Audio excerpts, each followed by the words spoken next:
back into it.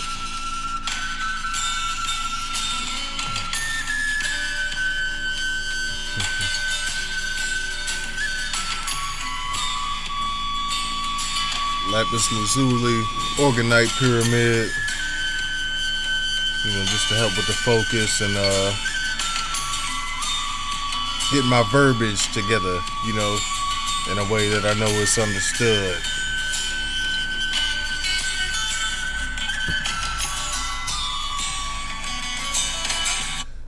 Hey everybody, Musha the Scribe, sending all light, love, and healing energy to the celestial beings of the cosmos.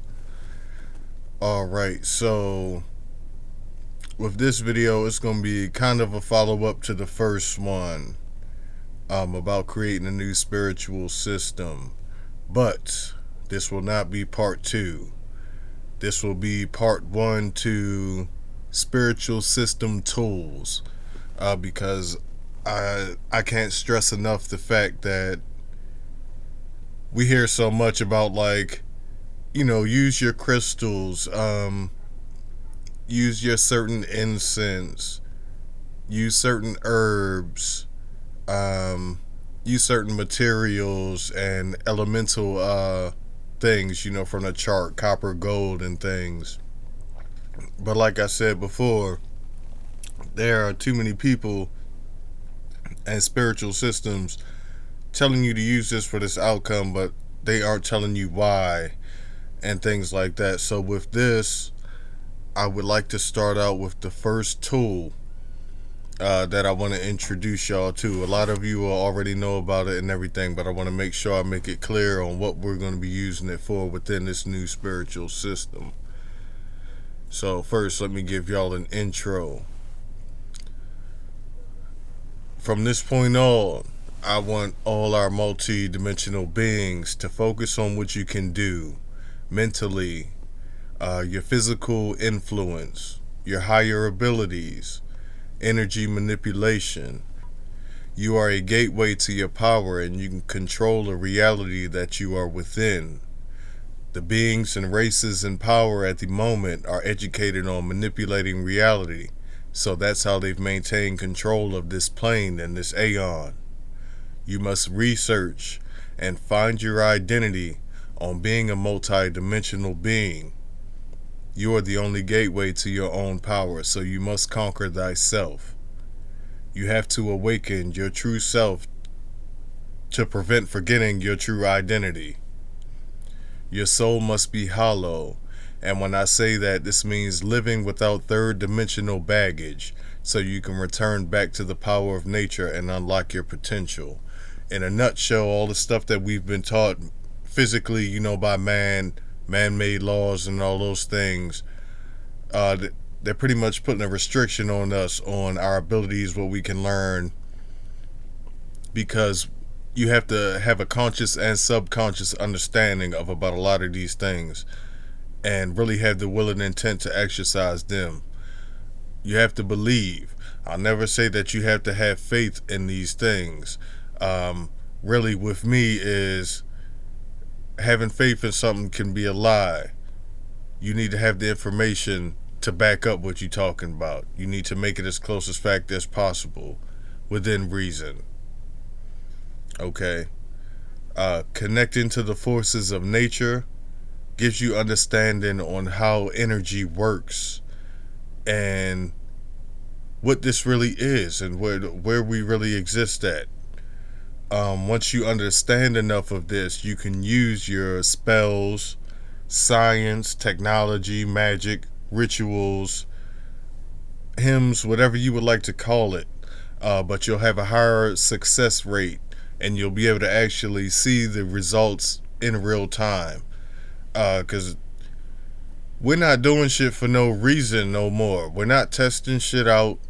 We're not, following all the old books and doing shit and hoping that it's going to work and just having like a mid understanding of, why we're doing it and, oh, this is going to work because I'm just following it without having a whole understanding about it for real.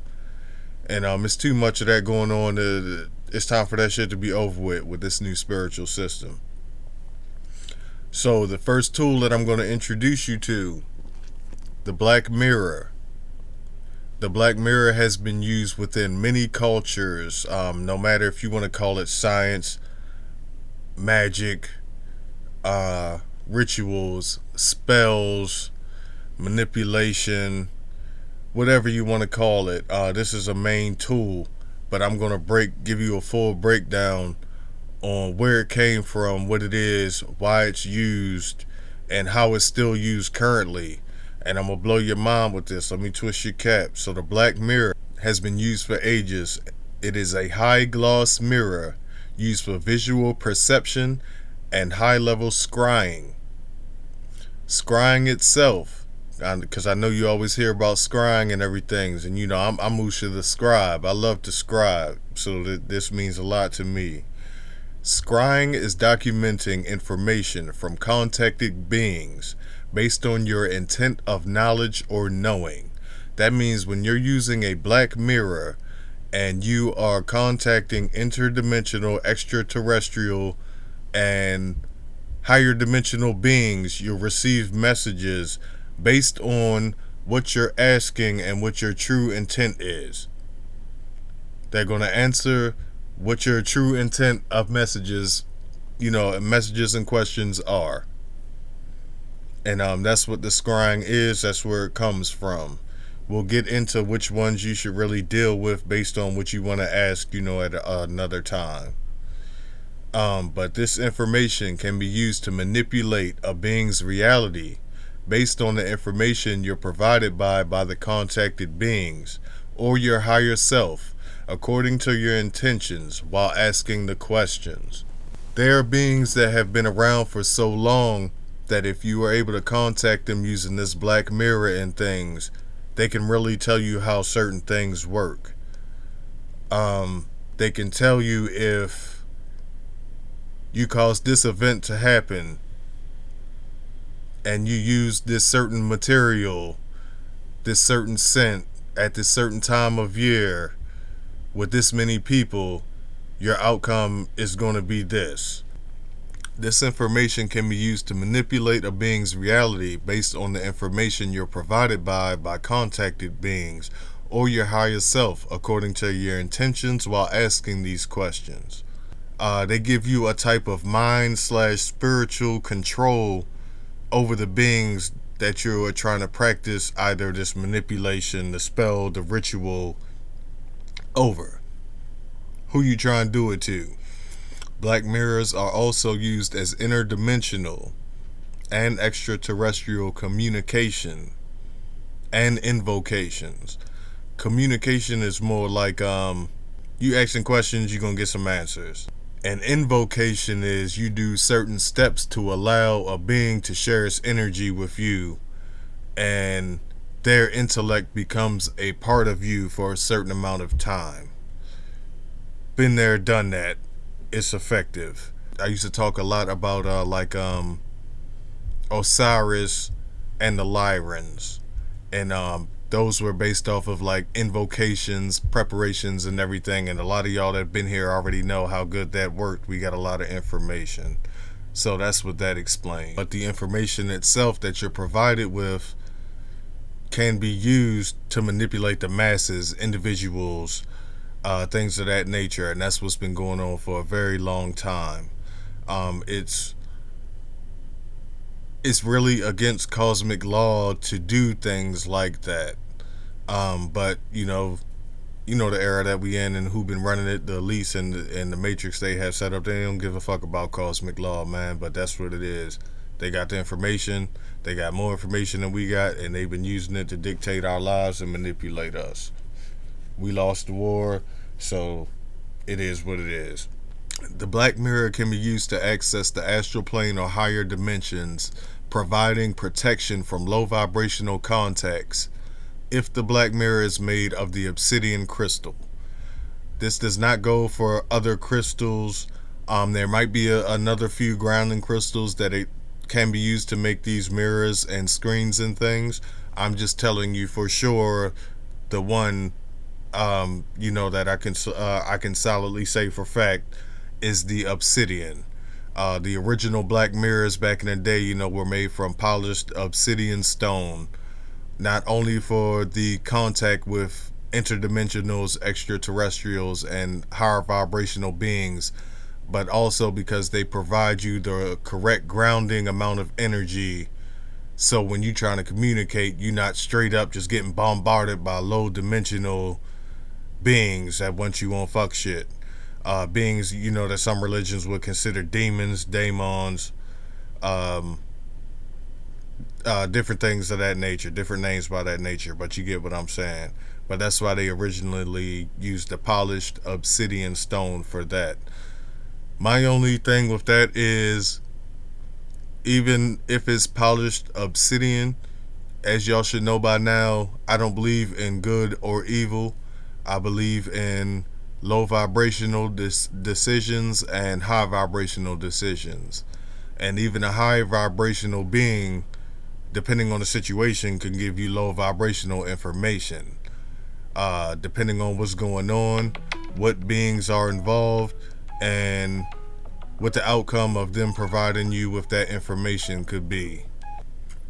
Our second example of using black mirrors, like in the current time right now, and this is extremely important, this is current, this is what's going on right now. The second example of using a black mirror would be the cell phone / computer screen. The screen on your phone and the screen on your computer, whether it be a PC or a laptop, are both black mirrors as well. Cell phones are literally high-level black mirror technology. Not only is the screen glass a black mirror, the device / tool technology in the phone and computer includes the proper materials and resources that you would use in a high-level spell ritual technology, such as copper, gold, electricity, programming of microchips and everything. All of this is, you could consider it high-level technology, science, or tools for magic. Your basic shit is just my intent, my will, the black mirror, maybe some crystals, maybe some candles. Those are all the basic elements. Fire, stone, earth, water, air, water, all that. Once you get into these cell phones and these PCs, they giving you like the advanced versions of everything. So it's a higher level of magic for real. It's a higher level of spells and rituals. So with that being said, they use, the high level black mirror, copper, gold, electricity, etc. But they also have a connection to a mass of people. So you no longer need a mass of people in your group, religion, spiritual system, occult, secret organization, whatever you want to call that shit. You don't need a whole bunch of people. Y'all don't got to be mad deep to do these rituals no more, because the phone and the PC gives you a direct connection to a mass of people.